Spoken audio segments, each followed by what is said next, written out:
Hey, what's up Thailand? I am Yan. Bow.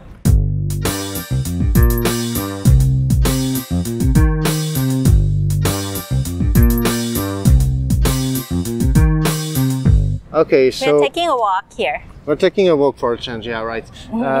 So, yeah, the topic today is Prayuth and his promise. So I'm going to ask you a question that I know what you will answer, but I will ask anyway. Was Prayuth sincere in his attempt to seize power, pretendedly for bringing back national unity in 2014? I think it's difficult to judge whether a person is sincere or not. The answer is only in his heart.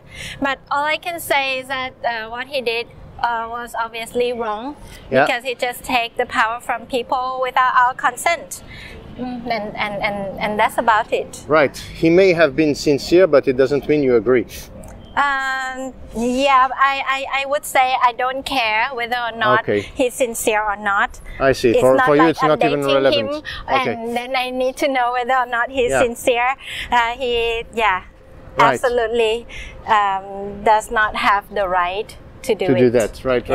Yeah, on my part, I will elaborate on the fact that if you look at how the events occurred, there were street protests that the authorities, namely the army and the police, did not really deal with. Then there was an election organized by the government, but that was prevented from happening by mobsters, and the army did nothing to protect the election. 5 years ago. Right. So I feel like the Prayuth was waiting for his chance to seize power, because that's what he always wanted to do for personal purposes anyway. That's my take on it. It's almost like the army culture already. Yeah. Because they tend to forget that the army is under the Ministry of Defense. And the order that they have to follow all the time is the order from the minister and the prime minister. Yeah, that's what we discussed basically. The army should be at the service of the government who represents the people, but they consider themselves to be at the service of the monarchy and to protect the monarchy. And and they always claim themselves to be some kind of hero. Yeah, that may be in their view against the government and for the people, but the fact is that it is indeed against the government and also against the people. Yeah.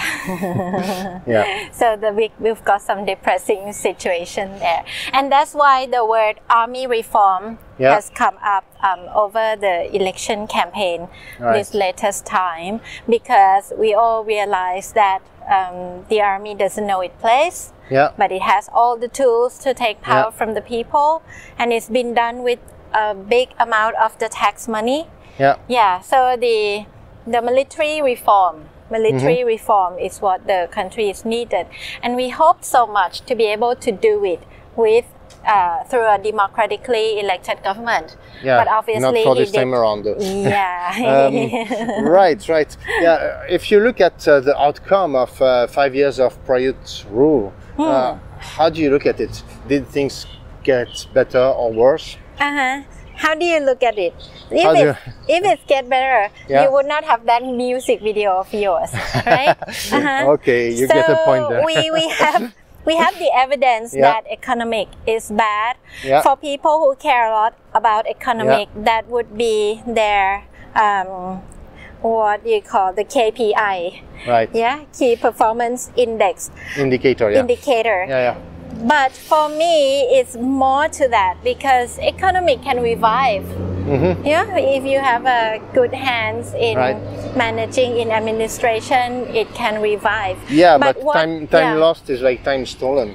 5 years. And what was built through that 5 years is the kind of culture that is difficult to get undone. For example, the culture of fear. Over the last 5 years, they create this culture of fear by blocking public assembly, by blocking the academic seminar, by blocking the media. And it become registered in people's mind that, whatever I do, I have to be very, very careful. Otherwise, I'll be like Bow, who got 4 sedition charges, or be like some other people who's taken to the military camp, or some people who just disappear. So this culture has been embedded in the society, and even after we don't have the NCPO anymore, The Is the NCPO, culture so is the still National there. Council for Peace and Order, basically Yes, how the the junta military leader. junta calls themselves. Yeah. Thank you. Yes. So I think more than the economic damage is the culture damage, and I by see. culture I mean the culture that is non-democratic. Right. And and So- it will take time to.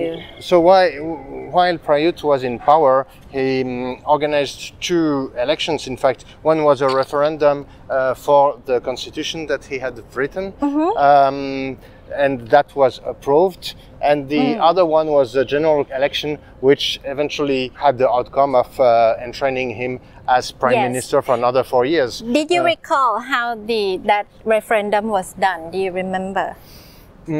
I do, but you can tell us about it anyway. Yeah. They created the law for the referendum, Yeah. and that law basically prohibit the campaign against the draft. Yeah. So So basically, there was a referendum in which the campaign for the no was prohibited. that's right. Yeah. In practice, it's like that. There were Yeah. politicians up north in Chiang Mai who got caught because Yeah. she sent some letters trying to explain to people what is not good about the draft. There are university students who campaign, like Yeah. vote no campaign, and Yeah. who got jailed. Yeah. There were many seminars that they want to discuss the issue about the draft, and it's got shut down. Yeah. And there are people like me who is invited to be in a music video to campaign for the vote no, who got threatened that, okay, you might be charged if you continue do doing it, that. Yeah, so the referendum was done under this kind of atmosphere. Okay. And on top of that, with the threat saying that if this draft is not passed, we don't know when we'll have the election. I see. Yeah, I see. so with that kind of fear So vote from yes or everywhere. else. Yeah. Yes, people go and vote. I see. Yes. So it's like we propose you this plan A and we don't have a plan B. Exactly. Right. And now, when the draft has been passed with this kind of referendum, they now then claim that the constitution is from the people. Right. That's a And big loss. what's noticeable in this constitution? What noticeable is that it is drafted in order to enable the junta to prolong their power and become an elected government. For example, the way to calculate the vote Yeah. is the way to get the big party have lessened seat. If you have a big number of victory in the district vote, Yeah. you will have less chance to get the party list member on the list. Interesting. It's a very innovative way of by calculation. doing that, they ensure that there are many small parties that have Exactly. There are like members of 11 parliament. parties that has only one member, Right. and they are all. And those can be bought basically. Basically, we can assume so, I see. and that took place. Also, they do some calculation that we think is against the constitution, and in a nutshell, they end up having 19 parties government. On top of that, there is this 250 senates, Right. elected by the NCPO.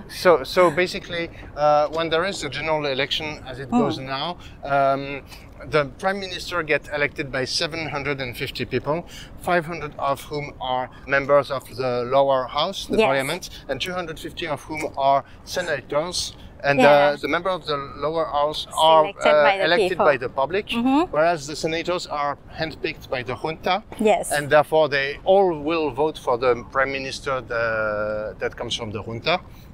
And therefore, it would take...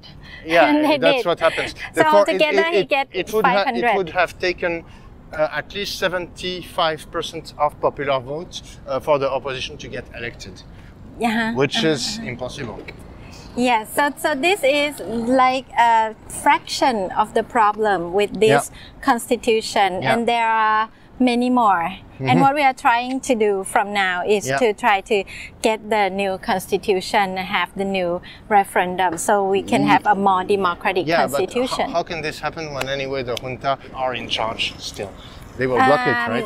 It's difficult because they also put in the constitution to make it, you can say, impossible to amend the constitution. Because in order to get the even, the yes to the amendment, you have to have at least 84 Senate. So basically, they knew that they would not get their way if they asked the people, so they made shortcuts to have their ways without the people being adequately consulted and without the people having a voice. Exactly, and on top of that, they make it impossible to amend this rule, because in order to amend the rule, you must have approval from the Senate. When it's like that, I mean, the obvious question is, why is it not like in Hong Kong? Why are people not in the streets? Why are people not asking for Prayuth's head already? I think there are not enough people who know how the mechanism works. And that's our work as the people who want to move forward to a democratic society, to educate and share information with them and point out what are the problems that has arisen after we have used this constitution. And when the people feel, oh yes, it affects my life, it affects the ideology, if they even care, it affects the economy, then there will be a consensus for everyone to try to push for the new constitution. And at that time, if someone tried to block that, then there may be people on the street. But I'm not sure, Thai people are very tamed. Yeah, there's that, and there's the fact that it's not like democracy has consistently delivered very good leaders who were non-corrupted, and maybe people are like, okay, we know what we get is not good, but would we really get better if it was coming from the democracy? Maybe one issue that I see with Thai democracy is that it takes a huge load of money to run a campaign. Let's go back. It takes a huge load of money to run a campaign. So you have to be rich, basically. If you look, I mean, Thaksin was rich, Thanathorn is rich. You have to be rich in order to run a campaign. And you have to spend a significant portion of your assets. So what would be your interest in doing that if you're not going to make that money back by having power? So there are many things that need to be changed, right? I think the cultural change is very much needed.